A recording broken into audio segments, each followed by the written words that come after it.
speaking to us. I know the topic is Northeast. There will be a lot of focus on Northeast. The BJP is focusing heavily on it. But I cannot not start the question to the Minister of State for Home Affairs than from Gadchiroli, sir. You know, it's one of the biggest issues that we've been hearing the last couple of days. And, you know, there have been many who say, specifically in the opposition, that when the BJP focuses its agenda, its election on national security, how come the fight within is not being won right now? See, we have three major security challenges in our country in today's time.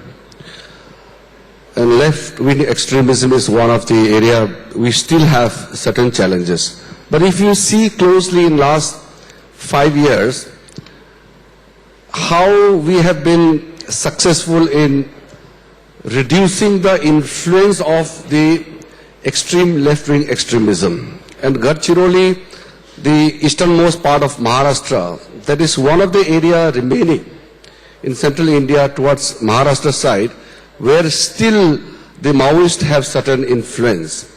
And they are using their influence to strike what we have seen, the tragedy 3 days back. In the same manner, in Chhattisgarh also we had seen certain tragedies in recent time. But other than that, I can tell you, India is much more secure than what it used to be.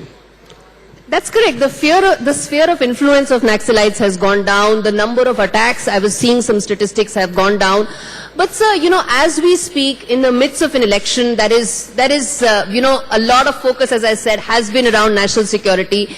And a lot of people seem to say or are alleging that the threat within India is sort of being underestimated. As the minister, sir, help us understand. Is that the situation? Definitely not. I don't understand why people come into such conclusion.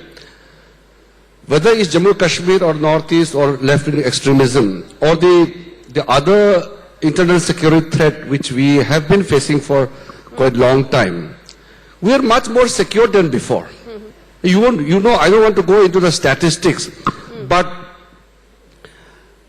the few tragic attack in the security establishment in the border area in Jammu Kashmir, one in Punjab in Pathankot, Yes. and then rest of the places in Jammu and Kashmir. You tell me which major Indian city has come under the terrorist attack in last 5 years. See, the election is going on, and I don't want to make a sweeping claim that there is no incident in this country.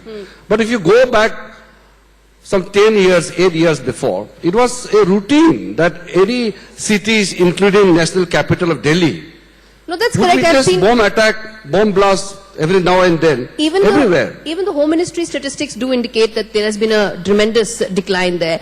But sir, you know, one question that I want to ask you is that what has been India's learnings? You know, when you talk about the Bastar attack that happened when the election was happening, you talk about the attack in Gadchiroli when Maharashtra Day was being celebrated.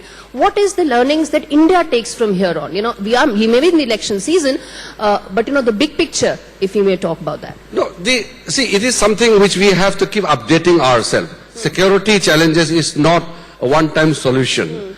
The more, you know, the kind of a tactics these people, the terrorist organizations, they come up with, we have to move one step ahead of them. Okay. That is why the kind of security establishment which we have come up with in recent times, the intelligence sharings amongst various intelligence agencies, like we have MAC, you know, subsidiary MAC also, state and central agencies.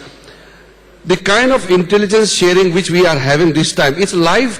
It's alive. Yes. It's much more robust than what it used to be before. Okay. You know, when I joined as a minister in the Home Ministry, I used to find lots of lacunas, lots of gaps amongst various security establishments. Not only the security forces, but the intelligence wings of various organizations. What we have done is, we have created a system where the sharing of information should be smooth. Okay. Because of the lack of intelligence sharing, the incidents take place. That is why how we are successful in last 5 years comparatively what it used to be before. So, next. The conclave focuses on, the 100-day agenda or the next key issues that the government which comes in next should be addressing. In your assessment, sir, when you talk about security, when you talk about national security, intelligence, in your assessment, what would be those 3-4 key issues that you would ideally like the next government to take up on a priority basis? See, our agenda is very clear. And we have this manifesto committee. Rajnath Singh ji was the chairman of the manifesting committee, and I was the head of the committee which drafted the security policy.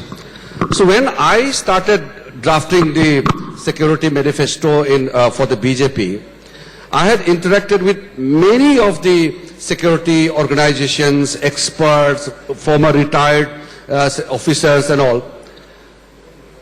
Everybody, almost everybody, had agreed that whatever policy we had adopted, it should be followed.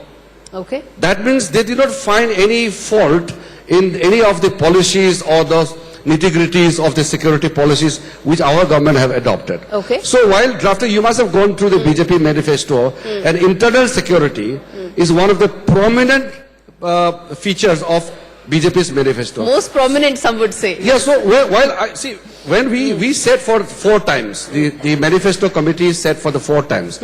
And from the first meeting when I read out my draft and presented in the committee for the final acceptance, almost whatever I had put before, it was agreed unanimously because it is a continuation of what we have done and what we promised to do.